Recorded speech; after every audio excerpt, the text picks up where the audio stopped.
Pakistani money exchange companies मुल्क में $5 अरब लाने का सबब बनी है और ये रकम मुल्क में आने वाली कुल रेमिटेंसेस का 13% बनती है, जो कि गुज़िश्ता साल 38 अरब 30 करोड़ डॉलर्स थी।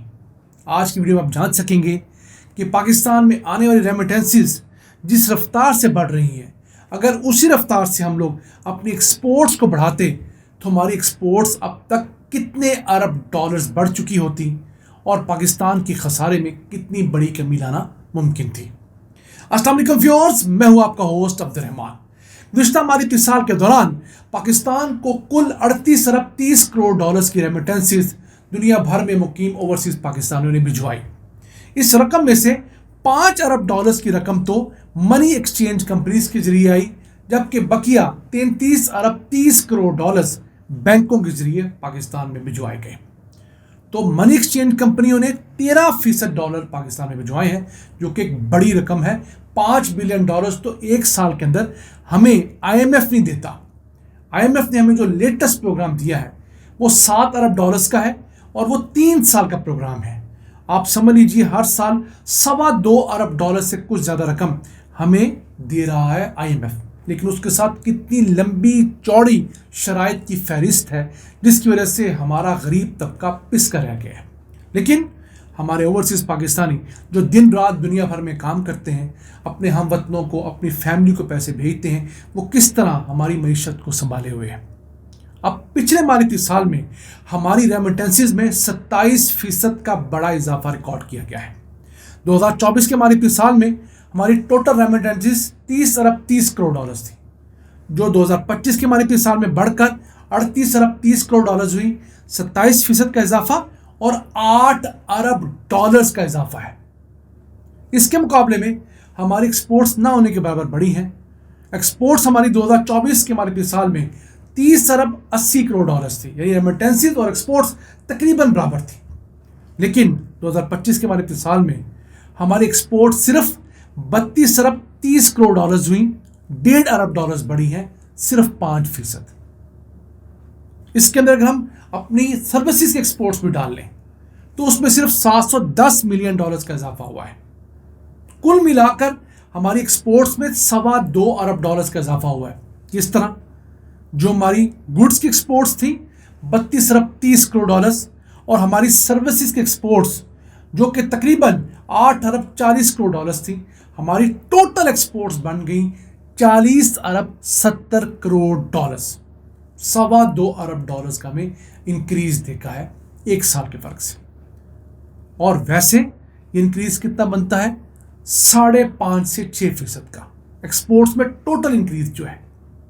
अगर हम लोग एक्सपोर्ट्स में भी उतना ही इंक्रीज लाते जितना रेमिटेंसेस में लाए हैं, यानी 27% का इंक्रीज हम एक्सपोर्ट में लाने में कामयाब हो जाते, तो पिछले माली साल में हमारी एक्सपोर्ट्स बढ़कर 49 अरब डॉलर्स होनी थी, यानी 50 अरब डॉलर से 1 अरब डॉलर हमारी कम होती अगर हम सिर्फ रेमिटेंसेस के बराबर ही इंक्रीज करते। तो मुझे बताइए कि जो हमारी एक्सपोर्ट्स में कमोबेश 8-9 अरब डॉलर्स का इजाफा होना था, उसने हमारे खसारे कितने कम करने थे, हमने जो कर्जे अदा करने हैं उसमें किस हद तक बेहतरी लानी थी और हमारे डॉलर ज़ख़ायर कितने बढ़ाने थे।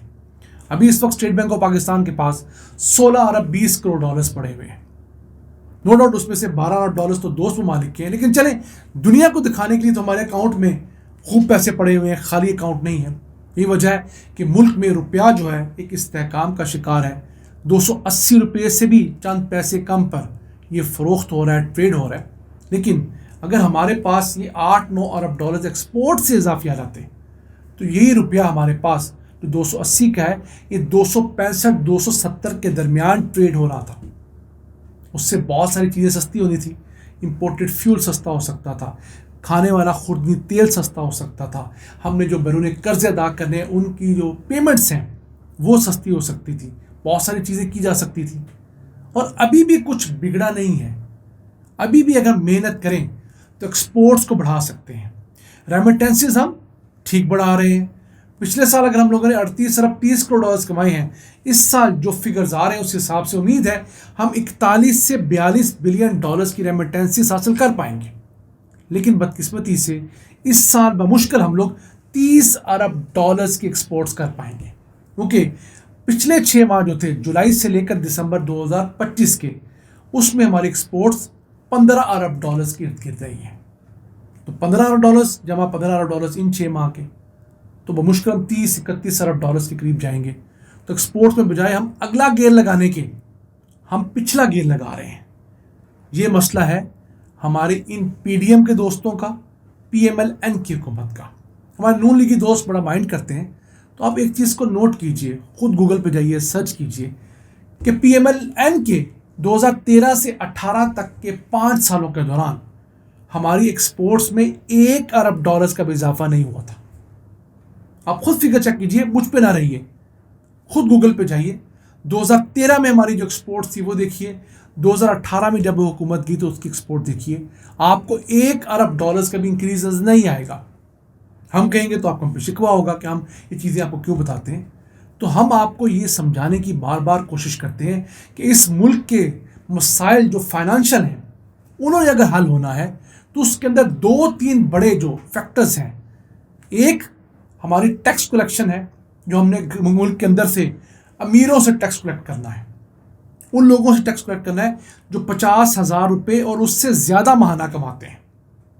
और दूसरा, हम लोगों ने एक्सपोर्ट से ज़्यादा डॉलर्स कमाने हैं ताकि हम अपने खर्चात अपनी जेब से पूरे कर सकें। फिर एक लंबी लिस्ट है रिफॉर्म्स की, सरकारी इदारों को प्राइवेटाइज करने की, करप्शन ख़त्म करने की। ये वो बातें हम साथ साथ करेंगे, लेकिन ये वो 2 बड़े फिस्कल एडवेंचर्स हैं जो हुकूमत कर लेगी वही तरक्की के रास्ते पे इस मुल्क को डाल देगी। आज तक तो ऐसी कोई हुकूमत नहीं आई जिसने इन मैदानों में बहुत बड़ा मार का सरंजाम दिया हो। पाकिस्तान से रेमिटेंसेस अगर बढ़ रही हैं तो उसकी एक बड़ी वजह यह है कि पाकिस्तान से एक बहुत बड़ी तादाद में हिजरत भी हो रही है। आज तो उस हिजरत पे खुश हैं, लेकिन मुल्क से बड़ी तादाद में डॉक्टर्स हिजरत करने पे मजबूर हो रहे हैं, इंजीनियर्स जा रहे हैं, आर्किटेक्ट्स जा रहे हैं, अकाउंटेंट्स जा रहे हैं। अब ये वो लोग हैं जिन्हें डॉक्टर्स, इंजीनियर, आर्किटेक्ट्स बनाने पर हमारी रियासत अरबों रुपया खर्च करती है। लेकिन अगर वो डॉक्टर मुल्क की हालात से तंग आकर या मुल्क की मईशत से तंग आकर मुल्क छोड़ के चला जाता है, तो उसकी रिप्लेसमेंट में क्या हमारे पास उतने एक्यूमेंट का, उतने तजर्बे का, उस तरह के मामला का डॉक्टर है? अगर नहीं होगा तो कौन सफ़र करेगा? मैं और आप करेंगे। अगर हमारे पास अच्छे आर्किटेक्ट्स नहीं होंगे, अच्छे इंजीनियर्स नहीं होंगे, अच्छे हमारे पास साइंटिस्ट नहीं होंगे, आईटी के लोग नहीं होंगे, तो हमें फिर कॉम्प्रोमाइज़ करना पड़ेगा। हमारी क्वालिटी कॉम्प्रोमाइज़ होगी, हमारा लाइफस्टाइल कॉम्प्रोमाइज़ होगा, हमारी एक्सपोर्ट्स बैठेंगी और हम इस मैदान में मज़ीद पीछे चलते जाएंगे। तो इन तमाम फील्ड्स में इकट्ठी और वर्टिकल तरक्की करनी होगी ताकि हम तरक्की के रास्ते के ऊपर गामजन रह सकें। इन अल्फाज के साथ अपने मेज़बान अब्दुल रहमान को इजाज़त दीजिए। अल्लाह के बाद।